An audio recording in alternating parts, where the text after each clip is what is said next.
Coahuila, un estado con energía. Este año, como el pasado, como hace muchos años, en este día, en este mismo sitio, el pueblo de Coahuila y sus autoridades nos reunimos puntualmente para recordar, para renovar nuestra historia. Recordar, como lo hacen todos los pueblos, los hechos fundacionales que dieron origen a su conformación como nación, a su estructuración como estados soberanos. El 26 de marzo de 1913, el impulso de un hombre de destino, los lugareños, los coahuilenses de todos los rumbos de la entidad, y luego miles de mexicanos después, decidieron recauzar el rumbo de la patria, extraviado entre las ambiciones, las traiciones y la felonía por la escoria de la que ningún pueblo se encuentra a salvo. Estoy convencido que fue ese 18 de febrero de 1913, al recibir el comunicado que lo enteraba de que Victoriano Huerta había secuestrado los poderes de la República, cuando, como un relámpago instantáneo y certero, en su mente apareció el mandato irrenunciable: recobrar a la República. Bastaron 32 días para concebir la estrategia de la rebelión, que tenía que ser no solo militar, sino ciudadana y popular. La lucha no era ya por el derecho de los mexicanos a decidir por medio del sufragio libremente emitido. Era por el rumbo de la nación. Era para recuperar la patria. En la elección presidencial de 1910, todavía bajo el férreo dominio del dictador, se le reconoció al candidato Madero apenas un pequeño porcentaje de los votos supuestamente emitidos. Un año después, ya en libertad, la gente se volcó a las urnas y emitió, entusiasta, apasionada, el primer voto libre en la existencia de México. Los resultados, nunca vuelto a repetir, fueron la mejor demostración del ansia de libertad y autodeterminación de un pueblo tantos años sometido. El 99.7% de los mexicanos votaron por Francisco Ignacio Madero, el abanderado del sueño y la esperanza. Aquel 26 de marzo de 1913, se trataba de ir al rescate de ese derecho recién conquistado, apenas ejercido y secuestrado, no solo por los rescoldos de un ejército de casta al servicio de los grandes hacendados y de una aristocracia apátrida, sino también de amplios segmentos de una jerarquía religiosa que desde los orígenes siempre puso su enorme influencia al servicio de los poderosos de ese reino. No había duda alguna sobre el poderío del enemigo al que se debía enfrentar, pero para los coahuilenses no era la derrota o la pérdida de la vida el riesgo mayor, sino la vergüenza de no haber dado digna respuesta a la traición. El ahora o nunca que en otros difíciles momentos había simbrado al mismo presidente Juárez, hacedor fundamental de la República restaurada, exigía una vez más y de inmediato a esta nueva generación de mexicanos una definición, y la hubo para los coahuilenses: ningún hombre será jamás siervo mientras en su interior siga viva la llama de la libertad. Jamás un pueblo podrá ser sometido mientras haya hombres y mujeres que sin libertad no consideren digno vivir. Por eso aquí, hace 102 años, se izó de nuevo la bandera de la democracia, es decir, la convicción de que el único poder legítimo capaz de decidir régimen político, estructura económica y sistema de vida es el que emana del pueblo soberano. Ni el espadón golpista, cruento y sanguinario, ni todas las armas que han servido a la dictadura y sigan en manos de sus esbirros podían contar ese pequeño trozo de papel que significaba el inalienable derecho de cada ciudadano a definir el futuro particular y colectivo de la nación. Por momentos parecía imposible llegar a acuerdos capaces de generar la unidad imprescindible para enfrentar con éxito la difícil empresa reivindicadora. Sin embargo, los intereses encontrados podían ser muchos, pero el superior, el de la nación, estaba por encima de todos y unía inevitablemente a los patriotas de aquella época. Pues así, en ese lugar, unidos en este día, pero hace 102 años, desde este mismo sitio, Alfredo Braceda, Cesario Castro, Jacinto B. Treviño, Lucio Blanco, luego lo haría Villa y Obregón y otros altos mandos de estirpe maderista, firmaron el compromiso colectivo que llevó el nombre de esta histórica hacienda, Plan de Guadalupe. Tan solo 7 puntos de acuerdo bastaron para la nueva insurgencia: el desconocimiento del usurpador y de los poderes legislativo y judicial, así como de todos los gobiernos estatales que hubieran convalidado el agravio contra la voluntad popular, la creación del ejército constitucionalista, este mismo, el que nosotros sentimos tanto orgullo, el desempeño provisional del Poder Ejecutivo Federal y la convocatoria a nuevas elecciones. Estamparon su firma y echaron a reandar los viejos caminos apenas 2 años antes recorridos. Año y medio de arduo trabajo para rescatar finalmente el gobierno de la República y recuperar la dignidad nacional. Aquella caravana que inició aquí, por cierto, señor secretario, terminó en el Estado de México, con la firma de los tratados de Teoloyucan. El 20 de agosto, el ejército constitucionalista toma la Ciudad de México. El pueblo en armas había vuelto a imponer sus razones.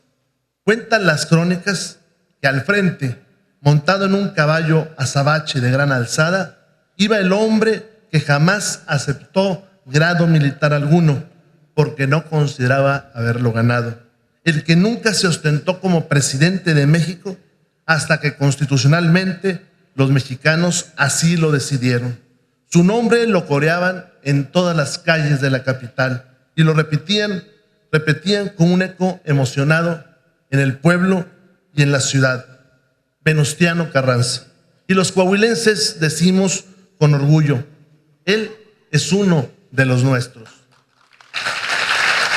Carranza llegaba a la sede de los poderes nacionales para asegurar que estos permanecieran siempre en las manos de quienes militaban en el bando revolucionario, para asegurar que la revolución fuera gobierno, para asegurar que los obreros tuvieran leyes que los protegieran, que los campesinos tuvieran tierra, que los niños tuvieran escuela y que todos tuviéramos patria. Pero la trascendencia y la institucionalidad eran su acicate, su obsesión. Las grandes causas y las más justas demandas de los mexicanos no podían estar siempre en el aire. Era urgente definir qué clase de país era nuestro anhelo, por qué, cómo y para qué queríamos estar juntos, es decir, ser una nación. Resultaba imprescindible documentar, darle sentido a la vida colectiva, a la vida por venir, que los mejores hombres, los más patriotas, sabios, representativos, plasmaran en un escrito los reclamos y las esperanzas para que un pueblo sea capaz de vivir junto, reunido y con destino. Un documento fundacional de consenso colectivo, simple y llanamente llamado Constitución. Esa es la grandeza de Carranza: transformar la vorágine de la revolución en un destino de una nación. Tal vez atrevidamente he llegado a decir: nuestra Carta Magna se discutió, aprobó y se juró en Querétaro. No sé cuánto se hubiera retrasado si un día como hoy, en este sitio, muy lejos del centro del país, no se hubiera firmado el documento que hoy estamos recordando. Recordar es una actividad intelectual loable y muchas veces grata, pero si esta es tan solo nostalgia que no enseña y estimula, el recuerdo, por más fuerte que sea, es estéril y se agota. Por eso nosotros, a lo mejor de nuestro pasado, procuramos renovarlo todos los días. Pero el vocablo renovar contempla varios significados. El cambio de lo viejo por lo nuevo, de lo ya no útil por lo eficaz.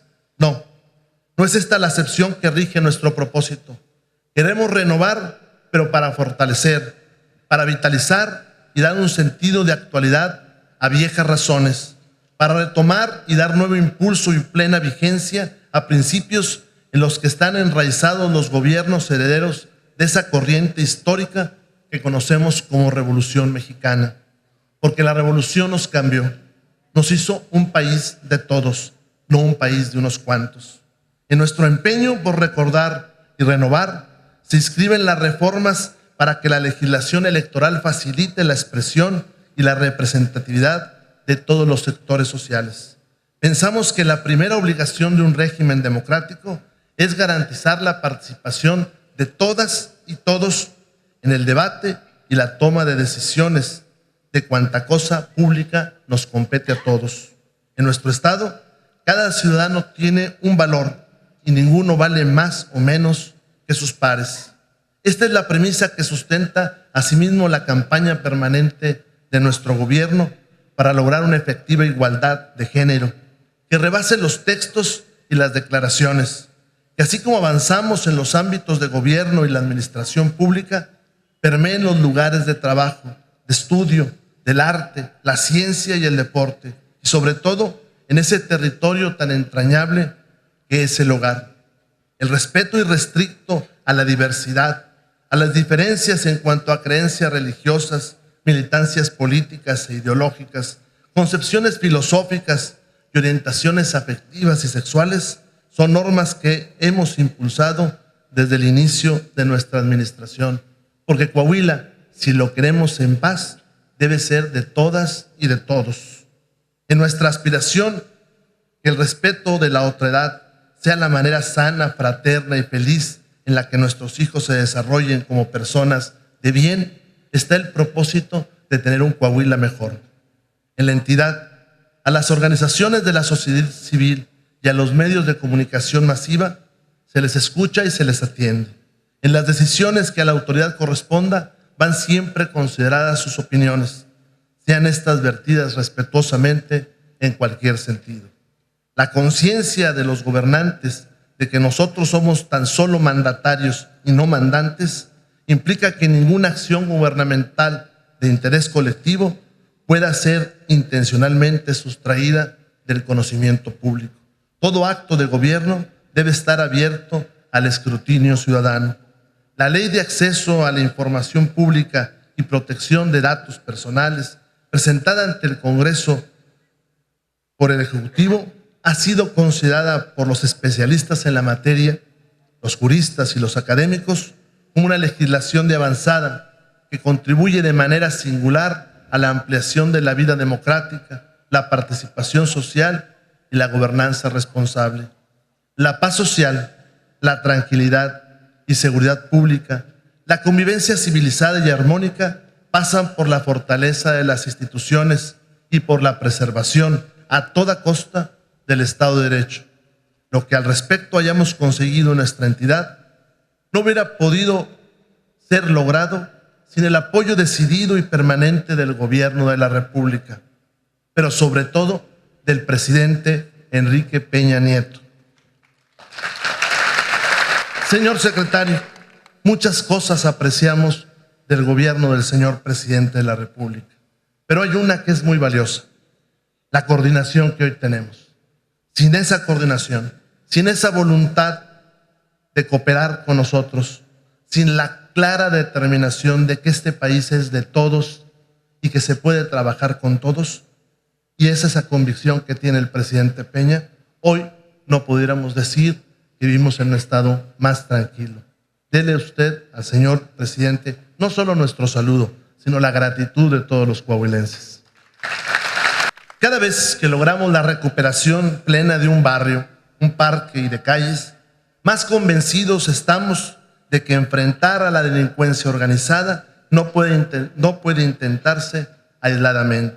La coordinación entre el gobierno federal y los de las entidades federativas, sea cual fuere el color de su origen, es condición necesaria para encontrar la paz. El monstruo que nos ha atacado, el narcotráfico, es el enemigo, lo es de todos. Todos unidos habremos de encararlo. En esa trinchera, Coahuila reclama un sitio de vanguardia. Por eso, hoy está regresando la paz. Las grandes reformas transformadoras que el presidente, con arrojo y responsabilidad, fue capaz de generar desde el inicio de su administración, han repercutido intensamente en el pueblo de Coahuila.